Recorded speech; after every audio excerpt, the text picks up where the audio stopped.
Hello दोस्तों, आपका स्वागत है हमारे यूट्यूब चैनल इग्नाइटेड सोल में। आई होप आप सभी अच्छे होंगे। तो जैसा कि आप सभी को पता है कि हम मेंस के आंसर राइटिंग कर रहे हैं, तो उसी क्रम में आज हमारा नेक्स्ट डे है। तो अभी हम जीएस 4 के यूनिट 2 की आंसर राइटिंग कर रहे हैं। तो सबसे पहले उसका सिलेबस देख लेते हैं। तो हमारी जीएस 4 की जो सेकंड यूनिट है वो है एटीट्यूड, और उसका सिलेबस है दृष्टिकोण की सामग्री, संरचना और कार्य, विचार और व्यवहार में दृष्टिकोण का प्रभाव, विचार और व्यवहार के दृष्टिकोण का संबंध, नैतिक और राजनीतिक दृष्टिकोण, सामाजिक प्रभाव और अनुनय। ये हमारी हो गई है जीएस 4 की सेकंड यूनिट। अब हम देखते हैं आज का हमारा क्वेश्चन क्या है। तो आज का हमारा क्वेश्चन है लोक सेवक के लोकतांत्रिक रवैये, एटीट्यूड, जिसको रवैये को एटीट्यूड बोलते हैं, और नौकरशाही रवैये के बीच अंतर और सिविल सेवाओं में इसके महत्व पर चर्चा करें। तो ये हमारा क्वेश्चन है, जिसमें सबसे पहले हमसे पूछा है कि लोकतांत्रिक रवैया और नौकरशाही रवैये से क्या डिफरेंस में क्या अंतर है, और दूसरा हमसे पूछा है इसमें कि लोक सेवा में इनका क्या महत्व है। ठीक है, तो सबसे पहले समझते हैं कि हमारा लोकतांत्रिक रवैया क्या होता है। तो लोकतांत्रिक जो रवैया होता है वो, उसका तात्पर्य होता है कि लोक सेवक की जो लोकतांत्रिक वैल्यू है उनके प्रति क्या उनका सकारात्मक व्यवहार है या फिर नकारात्मक व्यवहार, क्या वो लोक सेवा में उन वैल्यूज को समावेशित करने के लिए प्रतिबद्ध है या नहीं। अब ये ये जो लोकतांत्रिक वैल्यू है वो क्या हो गई, लोकतांत्रिक वैल्यू होती है हमारी समानता। मतलब अगर कोई लोक सेवक जो है वो किसी जाति, धर्म, लिंग, स्थान के आधार पर बिना भेदभाव किए अगर वो सभी के साथ समान व्यवहार करते हैं तो डेफिनेटली वो लोक सेवा में समानता को वरीयता दे रहे हैं। फिर स्वतंत्रता, क्या वो लोक सेवा में स्वतंत्रता को वरीयता दे रहे हैं। उसके बाद है क्या वो जो पॉलिसी इम्प्लीमेंटेशन या पॉलिसी का निर्माण कर रहे हैं या उनका नीतियों का क्रियान्वयन कर रहे हैं, क्या उनमें जनता की भागीदारी है या नहीं। अगर वो जनता की भागीदारी को बढ़ावा दे रहे हैं तो वो लोकतांत्रिक रवैये को बढ़ावा दे रहे हैं। फिर विकेंद्रीकरण की प्रक्रियाओं को बढ़ावा देना, जैसे कोई पॉलिसी का निर्माण हो रहा है तो क्या वो टॉप से बॉटम की ओर हो रहा है या बॉटम से टॉप की ओर हो रहा है। अगर वो जो नीतियां हैं वो नीचे से ऊपर की ओर इम्प्लीमेंट हो रही हैं, क्रियान्वित हो रही हैं, तो डेफिनेटली ऐसे लोक सेवक जो हैं वो लोक सेवा में विकेंद्रीकरण प्रक्रिया को बढ़ावा दे रहे हैं। फिर जो लोकतांत्रिक रवैया होता है वो लोक सेवा से अपेक्षा करता है कि वो लोक सेवा में सहानुभूति, परस्पर सम्मान की भावना, विविधता का विविधता का सम्मान, इन सबको वो बढ़ावा देंगे। वो बंधुत्व, भाईचारा, इन सबको बढ़ावा देंगे। वो जो भी प्रोसेस होंगी, जो भी नीतियों का क्रियान्वयन होगा वो उनमें लोकतांत्रिक तरीके से उन क्रियाओं को करेंगे। जैसे कोई भी उन्होंने स्कीम चलाई और उसमें वो किसी के साथ कोई भी भेदभाव नहीं करेंगे, तो ये सब क्या हो जाती है, उनकी लोकतांत्रिक रवैये को रिप्रेजेंट करती हैं। आप ये जो लोकतांत्रिक रवैया होता है वो जो बेंथम और मिल का जो उपयोगितावादी सिद्धांत है उस पर आधारित होता है, और उपयोगितावादी सिद्धांत है वो अधिकतम लोगों के अधिकतम सुख पे आधारित होता है। अधिकतम लोगों का अधिकतम सुख।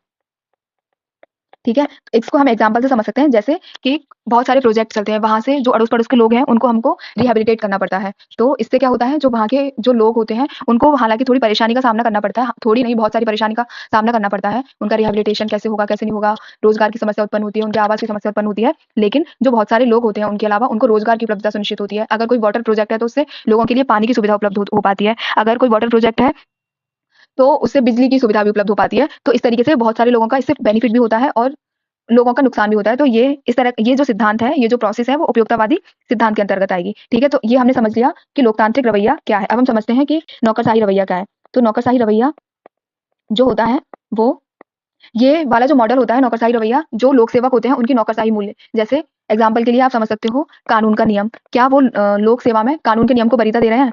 कानून का नियम मतलब विधि के समक्ष जो है वो सभी समान है और किसी के साथ कोई भी भेदभाव नहीं किया जाएगा। तो क्या वो, अगर वो ऐसा कर रहे हैं तो उनका नौकरशाही रवैया है। अगर वो ऐसा नहीं कर रहे हैं तो उनका नौकरशाही रवैया नहीं है।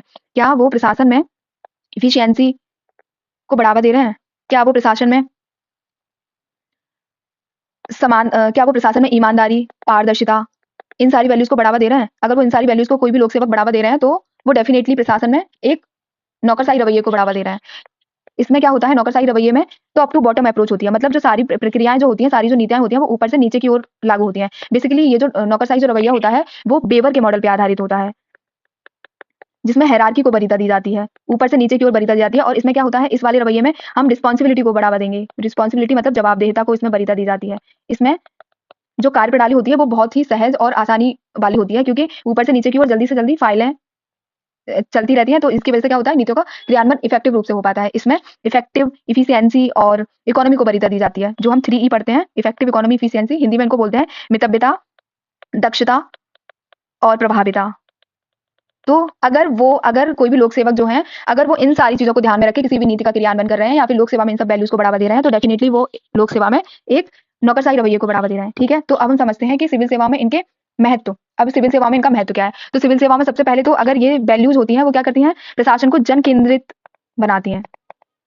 अब जन केंद्रित कैसे बनाती हैं? क्योंकि ये वैल्यूज जो होती है वो प्रशासन में पारदर्शिता, जवाबदेहिता, ईमानदारी, सत्यनिष्ठा इन सबको बढ़ावा देती हैं। और अगर कोई प्रशासन ईमानदारी, सत्यनिष्ठा, पारदर्शिता को बढ़ावा दे रहा है तो डेफिनेटली है कि वो जनता के हितों को वरीयता दे रहा है। तो इस तरीके से क्या होता है, ये वैल्यू जो होती है वो जन केंद्रीयता को बढ़ावा देती है। ठीक है, फिर अगर ये वैल्यूज होती है वो प्रशासन में क्या करेंगी, फिर ये प्रशासन में 3E को लेके आती है। 3E मतलब इफेक्टिवनेस, इकोनॉमी इफेक्टिवनेस और इफिशियंसी। वो कैसे लेके आती हैं? क्योंकि जो नौकरशाही मॉडल जैसा कि हमने देखा था ये हायरार्की बेस्ड होता है, तो जो नीतियों का निर्माण जो होता है और क्रियान्वयन जो हो पाता है वो आसानी से और सरलता से हो जाता है, जिसकी वजह से जो नीतियां होती हैं उनमें इकोनॉमी, इफेक्टिवनेस और इफिशियंसी को बढ़ावा मिलता है।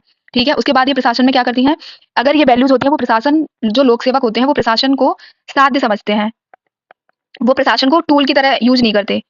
मतलब इसका मतलब ये हो गया कि वो प्रशासन को अपने निजी हितों के लिए यूज नहीं करते, मतलब अपने निजी हितों को वो प्रशासन को साधन नहीं बनाते हैं। अगर वो डेमोक्रेटिक और ब्यूरोक्रेटिक वैल्यूज को अगर बढ़ावा दिया जाएगा, उनको अगर सकारात्मक रवैया होगा किसी भी लोक सेवक का, तो वो लोक सेवा को साध्य समझेंगे और वो लोक सेवा को साथ ऐसे समझेंगे कि वो लोक सेवा में कोई भी भ्रष्टाचार नहीं करेंगे, वो लोक सेवा में ईमानदारी को बढ़ावा देंगे, वो लोक सेवा को जन प्रतिबद्धता से जोड़ेंगे कि हाँ मुझे लोगों के लिए काम करना है, ना कि अपने लिए काम करना है। तो इस तरीके से जो लोक सेवा है वो उनके लिए एक साधन की तरह काम करेगी, ना कि एक साधन।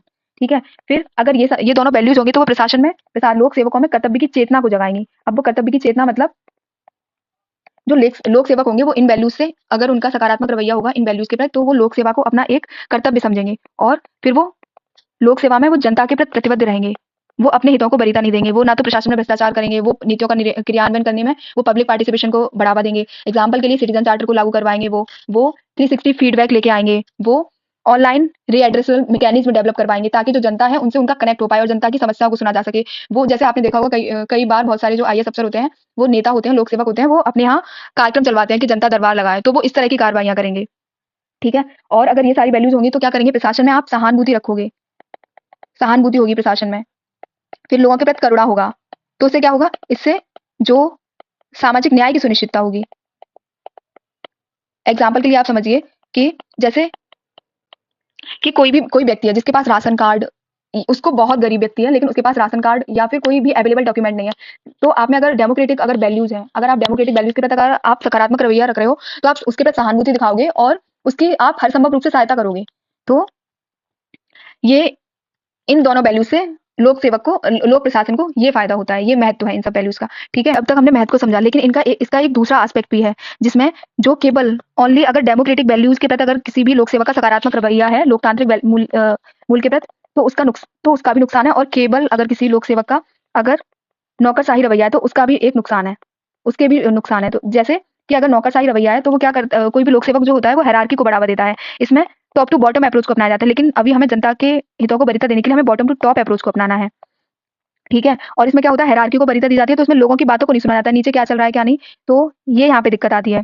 तो केवल नौकरशाही भी प्रॉब्लम करती है, इसमें सहानुभूति नहीं होती, इसमें बिल्कुल भी सहानुभूति या करुणा को नहीं दर्शाया जाता है। जैसे बेबर बोलते थे कि जो ब्यूरोक्रेट्स हैं उनको सामाजिक स्पेयर से अलग रहना चाहिए। ठीक है, और लोकतांत्रिक इसका एक अगर केवल ये भी है, अगर केवल एक यही रवैया है किसी भी लोक सेवक का तो ये भी नुकसानदायक है, क्योंकि इसमें क्या होता है, इसमें नीति के निर्माण में, नीति के जो क्रियान्वयन में देरी आती है, क्योंकि इसमें टॉप टू बॉटम अप्रोच चलती, sorry bottom to top approach चलती है, तो इसकी वजह से क्या होता है कि पॉलिसी पैरालिसिस की स्थिति उत्पन्न हो जाती है। फिर इसमें क्या होता है, सहानुभूति को ज्यादा वरीयता देने से रूल ऑफ लॉ को नुकसान होता है, कानून के शासन को नुकसान होता है, तो इसके कुछ नेगेटिव पॉइंट है, इसलिए आप जो बाद में दिखाओगे वो दिखाओगे कि इसीलिए हमें दोनों के समर्जन की आवश्यकता है, हमें किसी भी लोक सेवक में दोनों वैल्यूज के समावेशन की आवश्यकता है, लोकतांत्रिक और नौकरशाही दोनों इंडिविजुअली लोक सेवा को ज्यादा बेनिफिट नहीं पहुंचा सकती हैं।